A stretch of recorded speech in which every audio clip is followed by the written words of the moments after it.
ಇದು ಈಗ ಈ ನೀವು ಮತ್ತು JDS ಅವರು ಮೈತ್ರಿ ಚುನಾವಣೆಗಳಲ್ಲಿ ಸ್ಪರ್ಧೆ ಮಾಡಿದ್ದೀರಿ.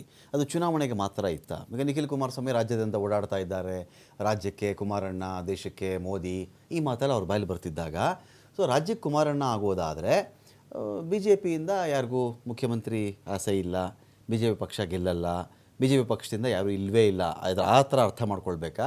ಅಲ್ಲಿಗೆ ಮೋದಿ ಅಂತ ಮೋದಿಗೂ ಹೇಳ್ತಾರೆ, ಇಲ್ಲಿ ಬಂದು ಕುಮಾರಣ್ಣನು ಅಂತ ಹೇಳ್ತಾರೆ. ಕುಮಾರಣ್ಣ CM ಆಗೋದ್ರೆ ನೀವೆಲ್ಲ ಏನು ಮಾಡ್ತೀರಾ? ನಿಮ್ಮಿಬ್ಬರ ನಡುವಿನ ಈ ಒಂದು ಒಡಕಿದೆಯಲ್ಲ, ಅವರ ನೀವಾ ಇದರಲ್ಲೇ ಒಂದೊಂದು ಪ್ರತಿಪಕ್ಷವಾಗಿರ್ತಕ್ಕಂಥ ಒಂದು ಸ್ಟ್ರಾಂಗ್ ಹೋಲ್ಡ್ ಇರಬೇಕಾಗಿತ್ತಲ್ಲ ನಿಮಗೆ, ಅದನ್ನು ಕಳ್ಕೊಂಡು ಈಗ ಒದ್ದಾಡ್ತಾ ಇದ್ದೀರಾ ನೀವು ಅಂತ.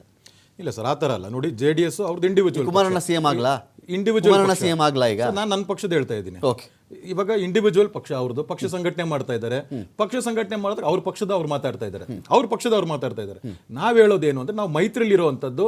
ಇವಾಗೇನು ಯಾವ CM ಚುನಾವಣೆ ಇಲ್ಲ, ಯಾವ CM ನಾವು ಯಾರು ಆ ಪಕ್ಷನೂ ಘೋಷಣೆ ಮಾಡಿಲ್ಲ, ಈ ಪಕ್ಷ ಘೋಷಣೆ ಮಾಡಿಲ್ಲ. ಅಂದ್ರೆ BJP ಮತ್ತೆ ಕಾಂಗ್ರೆಸ್ ಸಮಾನ ಎದುರಾಳಿಗಳು, JDSಗೆ ಸಮಾನ ಎದುರಾಳಿಗಳಾಗ್ಬಿಡ್ತಾರೆ.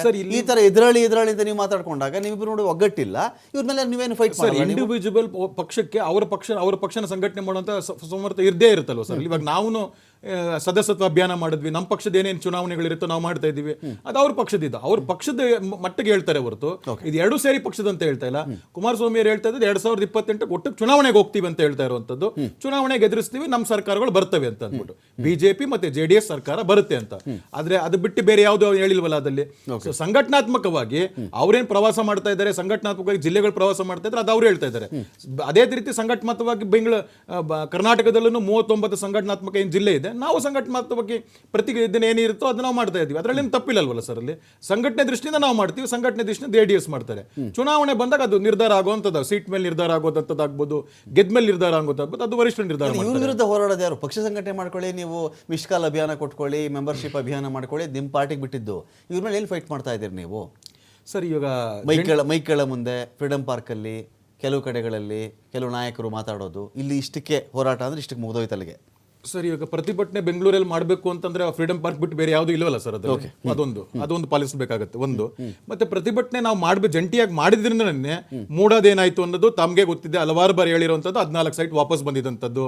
ಮತ್ತೆ ಇವಾಗ ಹೈಕೋರ್ಟ್ ಒಂದು ನೋಟಿಸ್ ನೀಡಬೇಕಂತ ಮುಖ್ಯಮಂತ್ರಿಗಳ ಶ್ರೀಮತಿ ಅವ್ರ ಮೇಲೆ ಹೇಳಿರುವಂಥದ್ದು. ವಾಲ್ಮೀಕಿ ಹಗರಣವನ್ನ 3 ಇಲಾಖೆ ಇದು ಮಾಡ್ತಾ ಇತ್ತು.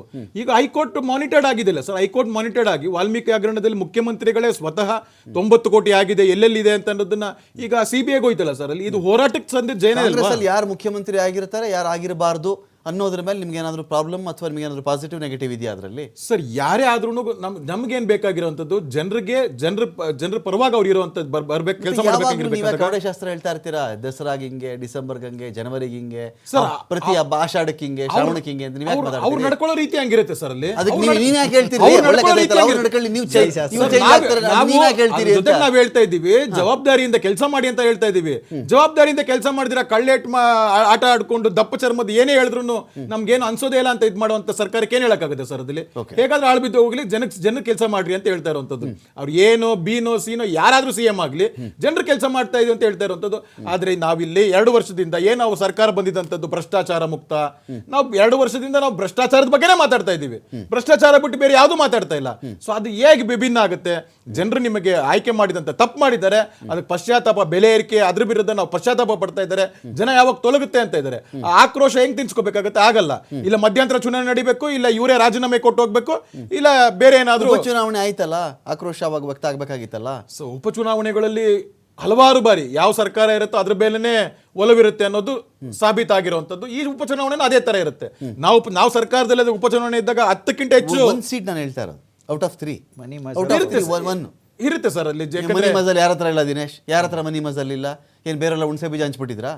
ಹುಣಸೆ ಬೀಜ ಬೆಂಚ್ಕಲ್ ಹಂಚ್ಬಿಟ್ಟಿದ್ರಾ ಬೇರೆಯವರೆಲ್ಲರೂ? ಚುನಾವಣೆಗೆ ಎಲ್ಲ ಒಪ್ಕೋಬೇಕ್ರಿ. ಇವತ್ತು ಹಣ ಅನ್ನೋದು ಎಲ್ಲ ರಾಜಕೀಯ ಪಕ್ಷಗಳ ಒಂದು ಸತ್ಯ. ಅದು ತೀರಾ ಸುಳ್ಳ. ಸತ್ಯಕ್ಕೆ ತುಂಬಾ ದೂರವಾಗಿದೆ ಹಣ ಅನ್ನೋದು. ತುಂಬಾ ಕಿಲೋಮೀಟರ್ಗಳ ದೂರದಲ್ಲಿದೆಯಾ ಅದು? ಜನ ನಿರ್ಧಾರ ಮಾಡ್ತಾರೆ ಸರ್. ಅದು ಅದನ್ನೇ ನಾನು ಕೇಳ್ತೀವಿ. ಯಾರಾದ್ರೂ ಗೆದ್ದ ತಕ್ಷಣ ಅವ್ರು ಮನಿ ಯೂಸ್ ಮಾಡ್ಬಿಟ್ರು, ಮಜಲ್ ಯೂಸ್ ಮಾಡ್ಬಿಟ್ರು, ಅವ್ರು ಜೋರಾಗಿ ಹಂಚ್ಬಿಟ್ರು, ಸಾರ್ ಕನಕಾಂಬರ ಬಣ್ಣದ ನೋಟುಗಳು, ಏನೇನೋ ಮಾತಲ್ಲ. ಯಾರು ಹಂಚಿಲ್ಲ ಹೇಳಿ? ಎಲ್ಲ ಪಾರ್ಟಿಯವ್ರದ್ದು ವಿಡಿಯೋ ಬಿಡ್ತೀನಿ ನಾನು. ಎಲ್ಲೆಲ್ಲಿ ಕೊಡ್ತಾ ಇದ್ರು, ಯಾವ್ಯಾವ ಶಾಮಿಯಾನ, ಬಿರಿಯಾನಿ, ಎಷ್ಟೆಷ್ಟು ದುಡ್ಡು, ಎಲ್ಲೆಲ್ಲ ಮೀಟಿಂಗ್ ಮಾಡ್ತಿದ್ರು, ಯಾರು ಏಜೆಂಟ್ ಕರ್ಕೊಂಡ್ಬಂದಿದ್ರು, ಎಷ್ಟು ಪ್ರೈವೇಟ್ ಬಸ್ ಬುಕ್ ಮಾಡಿದ್ರು, ಹೇಳೋಣ ಸೀರಿಯಸ್ಸಾಗಿ ತೋರಿಸ್ಬೇಕು. ಎಲ್ಲ ಪಾರ್ಟಿದು ಸೇರಿಸಿ, ಒಂದು ಪಾರ್ಟಿದು ಅಂತೆಲ್ಲ ಹೇಳ್ತಿಲ್ಲ. ಇದು ಒಪ್ಕೋಬೇಕಾಗಿರೋ ಸತ್ಯ ಅಲ್ವಾ ಇದು? ಮತ್ತು ಏನು ನೆಕ್ಸ್ಟ್ ಕೌಂಟ್ರೇ ನಿಮ್ಮದು? ಸರ್ ಕೌಂಟರ್ ಏನಂದ್ರೆ ಪ್ರಜಾಪ್ರಭುತ್ವ ವ್ಯವಸ್ಥೆಯಲ್ಲಿ ಏನು ಯಾವ ವ್ಯವಸ್ಥೆ ಇರುತ್ತೆ, ಸಿಸ್ಟಮ್ ಏನಿರುತ್ತೆ, ಎಲೆಕ್ಷನ್ ಕಮಿಷನ್ಸ್ ಏನ್ ಹೇಳುತ್ತೆ ಅದೇ ರೀತಿಗೆ ನಾವು ಮಾಡಬೇಕಾಗಿರುವಂಥದ್ದು ಲೆಕ್ಕ ಕೊಡಬೇಕಾಗಿ ಧೈರ್ಯ ಐತಿಲ್ಲಿ. ಅದಕ್ಕಿಂತ ವೃತ್ತಿತ್ವ ಮಾಡಿರುವಂತದ್ದಕ್ಕೆ ಆ ತರ ಕೆಲಸ ಅದರ ಸದಸ್ಯತ್ವ ಕಳ್ಕೊಂಡವರು ಎಮರ್ಜೆನ್ಸಿ ಏರಿದಂಥದ್ದು ನೋಡಿದೀವಿ ಅದಲ್ಲಿ. ಆ ರೀತಿಗೆ ಈ ತರ ಚುನಾವಣೆ ಅಕ್ರಮ ಆಗಿರೋದಂತಂದಾಗ ಸರ್ ಒಂದೇ ಒಂದು ಈ ತರದ್ದು ವಾಲ್ಮೀಕಿ ಹಣದಲ್ಲಿ ಚುನಾವಣೆಗೆ ಬಳಸಿದ್ರು ಅಂತ ಹೇಳಿ, ಬಳ್ಳಾರಿ ಚುನಾವಣೆಗೆ ಬಳಸಿದ್ರು ಅಂತ ಹೇಳ್ತಾರಲ್ಲ, ಡೈರೆಕ್ಟ್ ತುಕಾರಾಮ್ ಅವ್ರದ್ದು ಬರ್ತಾ ಇದೆ ಇವಾಗ ಸಿಬಿಐಗೆ ಬಂದಿರುವಂತದ್ದು. ಸೊ ಅವಾಗ ಇವರು ಇದು ಮೇಲ್ನೋಟಕ್ಕೆ ಸಾಬೀತಾಗಿರ್ಬೇಕಾದಾಗ ರಾಜೀನಾಮೆ ಕೊಡ್ತಾರ ಸರ್ ಅವರು? ಕೇಳಬೇಕಾಗುತ್ತೆ ಸರ್ಕಾರಕ್ಕೆ. ನಾವು ಯಾವ್ದು ಭ್ರಷ್ಟಾಚಾರನೇ ಮಾಡಿಲ್ಲ, ಎಂತದ್ದು ಇಲ್ಲ ಅಂದಾಗ ಹೆಂಗೆ 90 ಕೋಟಿ ಬೇರೆ ಬೇರೆ ತೆಲಂಗಾಣ ಎಲೆಕ್ಷನ್ಸ್ ಹೋಯ್ತು ಅನ್ನೋದು ಇದ್ ಮಾಡಿದೆ, ಯಾವ್ಯಾವ ಅಕೌಂಟ್ ಅಲ್ಲಿ ಇತ್ತು ಅಂತ ಇದ್ ಮಾಡಿದೆ, ಮತ್ತೆ ಪುನಃ ವಾಪಸ್ ಬಂತು ಅಂತ ಹೇಳ್ತಾರೆ, ಪುನಃ ವಾಪಸ್ ಬಂತು ಅಂತಾರೆ.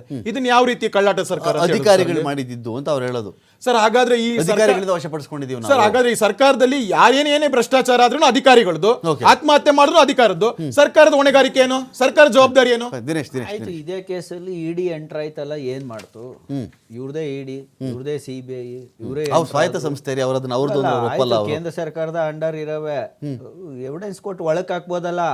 ನಾವು ಅದನ್ನ ಸುಮಾರು ಸಲ ಇಲ್ಲ, ಇವ್ರು ಹೇಳ್ತಾರೆ, ಯಾಕಂದ್ರೆ ಇವರಲ್ಲಿ ಮ್ಯೂಚುವಲ್ ಅಂಡರ್ಸ್ಟ್ಯಾಂಡಿಂಗ್ ಚೆನ್ನಾಗಿದೆ.